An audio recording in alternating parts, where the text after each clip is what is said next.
इस वीडियो में देखेंगे रिफ्रैक्टिव इंडेक्स। हमने लास्ट वीडियो में आपको बताया था लॉस ऑफ रिफ्रैक्शन। ठीक है, लॉस ऑफ रिफ्रैक्शन में हमने एक शब्द यूज किया था, एक वर्ड यूज किया रिफ्रैक्टिव इंडेक्स। आज के इस वीडियो में देखेंगे उसके बारे में डिटेल। ठीक है, रिफ्रैक्टिव इंडेक्स क्या होता है। चलो देखो होता क्या है, the value of constant sine I by sine R. एक डायग्राम बना दो, क्लियर हो जाएगा। देखो मान लीजिए कि कोई इंसिडेंट लाइट आती है और ये रिफ्रैक्ट हो गई। Angle of incidence, angle of refraction, ये क्या हो गया इंसिडेंट, ये हो गया refracted light. Angle of incidence, angle of refraction with normal. तो ये रिफ्रैक्टिव इंडेक्स क्या बोलता है, the value of constant sine I by sine R for a ray of light passing from air into a particular medium. ठीक है, air से किसी भी पर्टिकुलर मीडियम में जब लाइट बीम ट्रेवल करती है तो ये सारी घटनाएं और ये रेशियो जिसकी वैल्यू हमेशा कांस्टेंट रहती है, उसी कांस्टेंट को रिफ्रैक्टिव इंडेक्स कहा जाता है। इसे हम लोग कैसे नोट करेंगे, sine I, sine of angle, incidence angle and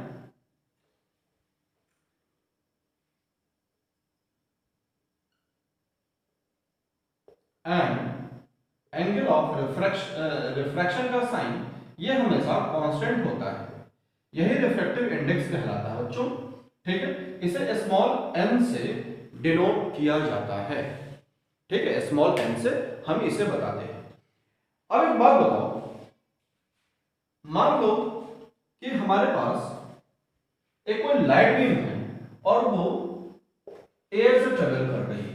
ये लिक्विड है, ग्लास, कुछ भी है, लिक्विड या ग्लास कुछ भी है। मान लो हमने ग्लास मान लिया।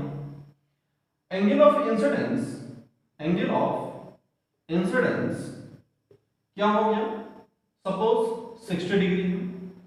एंगल ऑफ रिफ्रैक्शन मान लीजिए कि ये एंगल 30 डिग्री है। ठीक, एंगल 30 डिग्री है। तो रिफ्रैक्टिव इंडेक्स एन की वैल्यू क्या होती है, sine I means sine 60 divide by sine 30। Sine 60 की वैल्यू होती है √3/2, साइन 30 की वैल्यू होती है 1/2। क्या है, √3, क्या है 1.732। ठीक, ये हो गया refractive index of what, refractive index of glass. ठीक है, रिफ्रैक्टिव इंडेक्स ऑफ ग्लास हमने इसको बोला। क्यों, क्योंकि एयर से ग्लास में ट्रेवल कर रही है और ग्लास का जो मीडियम है उसने इस लाइट बीम को रिफ्रैक्ट किया, इसलिए ये रिफ्रैक्टिव इंडेक्स ऑफ ग्लास हुआ। अब हम इसको डिटेल में थोड़ा सा और समझ लेते हैं ये कैसा हुआ। इस क्वेश्चन को आप कॉन्सेप्ट क्लियर करने के लिए नोट जरूर कर लो। ठीक है, इसके बारे में कुछ और पॉइंट को समझ लेते हैं। और क्या होता है,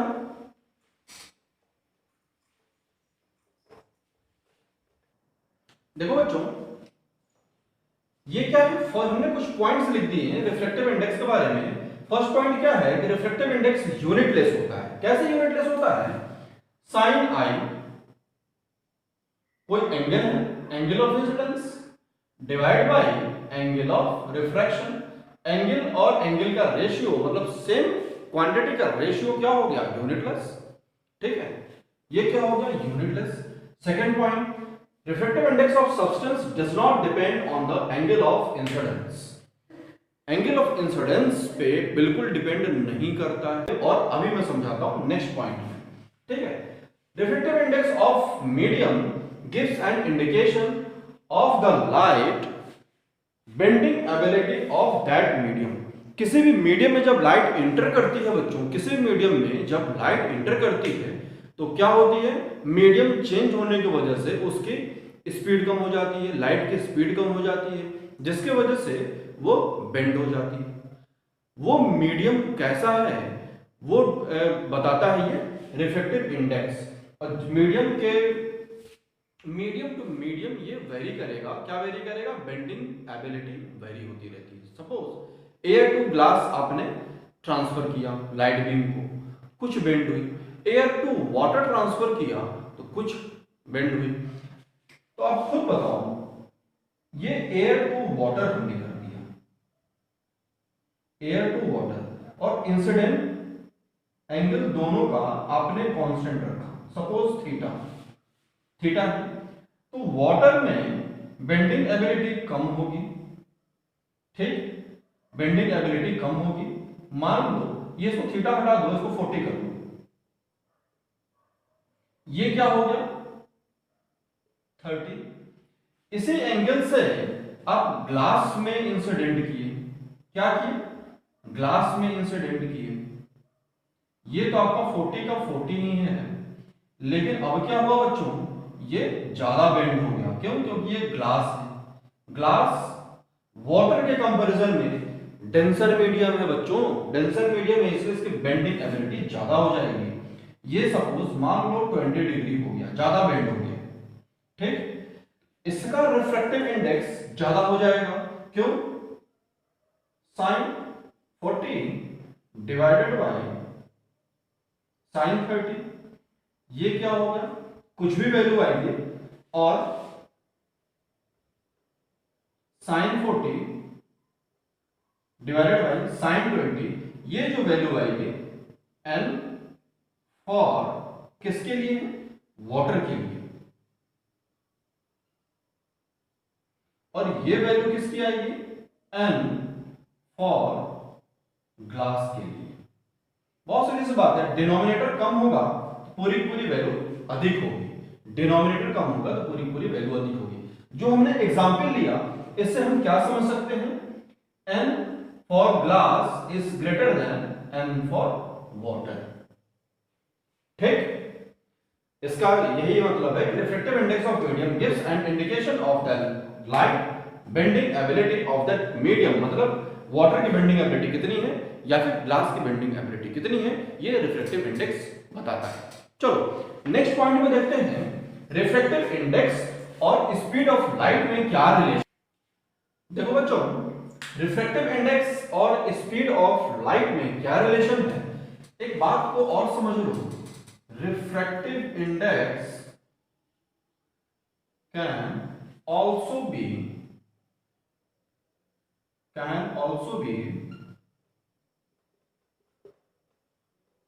written as, कैसे, n speed of light in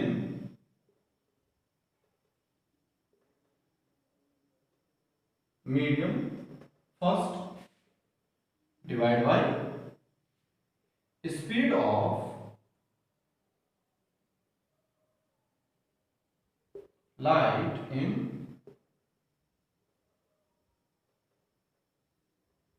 medium second, ठीक, मतलब फर्स्ट मीडियम से सेकंड मीडियम अगर लाइट इंटर करती है, उसका रिफ्रैक्टिव इंडेक्स तो हमने पिछले पॉइंट में देख लिया।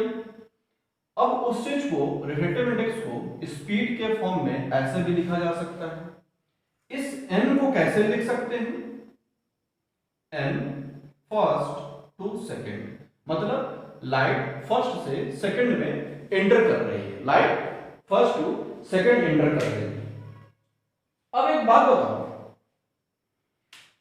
बताओ, इसे हम क्या लिख सकते हैं, मान लो फर्स्ट मीडियम में स्पीड ऑफ लाइट v1 है, सेकंड में v2 है, तो इसको हम ऐसे भी तो लिख सकते हैं, ठीक, इस 1 and 2 को क्या क्या लिखेंगे बच्चों, रिफ्रैक्टिव इंडेक्स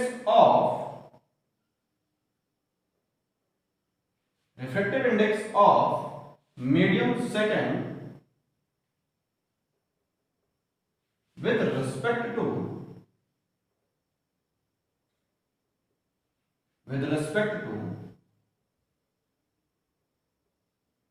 मीडियम फर्स्ट, ठीक है, n 1 2 का ये मीनिंग निकलता है, मतलब ये जो रिफ्रैक्टिव इंडेक्स है मीडियम सेकंड का है, किसके रेस्पेक्ट में? फर्स्ट मीडियम के रेस्पेक्ट में। ठीक, इतनी बात सही है।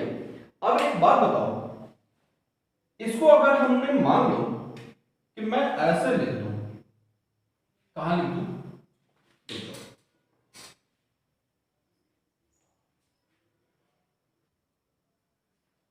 देखो, अगर मान लो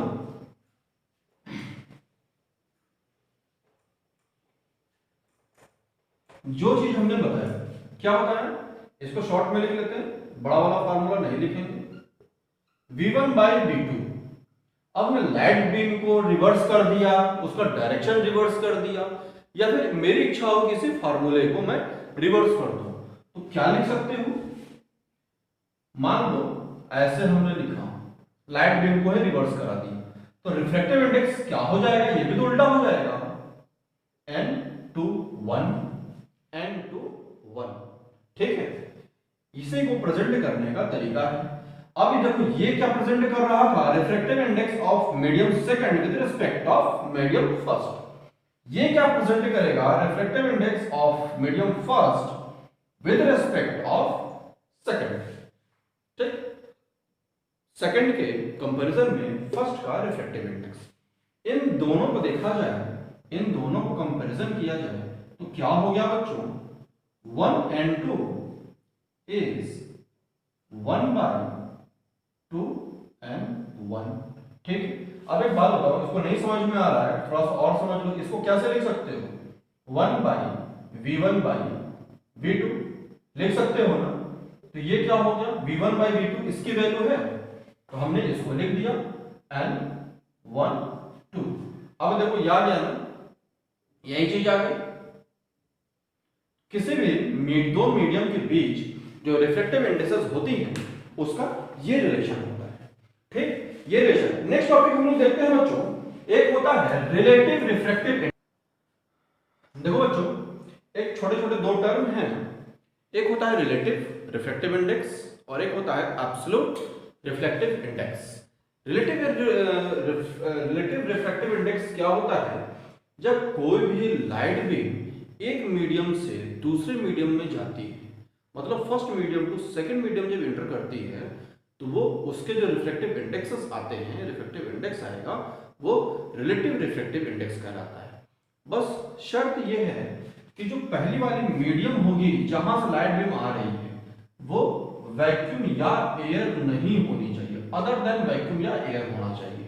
करेक्ट, वो वैक्यूम एयर के अलावा कुछ भी हो सकता है। ठीक है, उस केस में क्या बोलते हैं? Relative refractive index. सेकंड क्या है? Absolute reflective index. कोई भी लाइट बीम वैक्यूम से ही आ रही है, वैक्यूम से आई और किसी मीडियम में एंटर कर गई, उस केस में जो रिफ्रैक्टिव इंडेक्स आएगा उसे क्या बोलते हैं बच्चों? Absolute refractive index. Means air to any medium, vacuum to any medium absolute आएगा, any medium to any medium वो क्या कहलाएगा? Relative refractive index. बस इसमें शर्त है कि मीडियम वैक्यूम या एयर नहीं होना चाहिए। ठीक है, एक छोटा सा कॉन्सेप्ट था, ये हमने बता दिया। एक क्वेश्चन कर लेते हैं, एक न्यूमेरिकल भी कर लेते हैं। देखो बच्चों, एक क्वेश्चन है, light enters from air into a glass slab having a refractive index 1.50। Refractive index की कोई वैल्यू नहीं, यूनिट नहीं होती, यूनिट ऐसे इसलिए यहां यूनिट नहीं होती। ठीक है, लाइट एयर से आ रही है, ग्लास प्लेट में एंटर कर गई, ग्लास प्लेट के रिफ्रैक्टिव इंडेक्स 1.5 है। What is the speed of light in glass? Glass में स्पीड ऑफ लाइट क्या होगी? देखो, ये हमारा फॉर्मूला होता, अभी हमने बताया रिफ्रैक्टिव इंडेक्स ऑफ ग्लास, सारी वैल्यूज को पुट कर दो। 1.5 speed of light in air, आपको नहीं याद है, बहुत खराब बात, इस चीज को आप याद कर लो, 3 × 10⁸ मीटर पर सेकेंड, ये आपको याद होना ही चाहिए। Speed of light in glass, ठीक, एस जी मान लो या फिर कुछ भी मान लो, x मान लेते हैं, क्रॉस मल्टीप्लाई किया,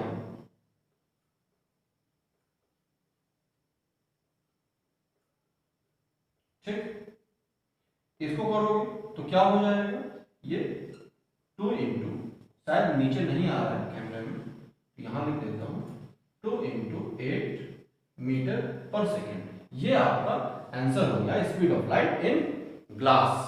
ठीक है, इस तरह के छोटे छोटे न्यूमेरिकल्स आते हैं। एक बात और बताओ, इस क्वेश्चन को आपने कर लिया, एक बात और बताओ, अभी हमने एक कॉन्सेप्ट और सिखाया आपको, क्या सिखाया, refractive index of glass with water. ठीक, क्या होगा, 1 by refractive index of water with respect of glass. ये तो आपको पता है ना, हमने अभी बताया, means n12 is equal to 1 by n21, ये हमने आपको बताया। चलो इस पे हम न्यूमेरिकल और कर लेते हैं, इस पे न्यूमेरिकल कर लेते हैं। चलो बच्चों फटाफट एक क्वेश्चन कर लो, क्या है, refractive index of water for light going from air to water. ठीक है, air to water, air to water का रिफ्रैक्टिव इंडेक्स क्या दे रखा है, एयर टू वाटर का रिफ्रैक्टिव इंडेक्स क्या दे रखा है, 1.33। अब बोल रहा है what was the refractive index for light going from water to air, means NWA पूछा जा रहा है। अभी हमने बताया क्या होता है बच्चों, 1 बाय एयर टू वाटर हो जाएगा, बहुत सिंपल। इसकी वैल्यू रख दीजिए, इसको सॉल्व कर दीजिए, पॉइंट अप्रॉक्स 0.75 इसकी वैल्यू आएगी। ठीक है, अप्रॉक्स 0.75 इसकी वैल्यू आएगी। यही आपका आंसर हो गया, refractive index for light going from water to air, ये आपका आंसर हो गया, करेक्ट। बच्चों रिफ्रैक्टिव इंडेक्स आपके लिए बहुत इंपॉर्टेंट है, इस वीडियो को आप 1-2 बार देख लो और इसके नोट्स बना लो। इस वीडियो को यही समाप्त करते हैं, फिनिश करते हैं। आज के लिए इतना ही, बाय बच्चों।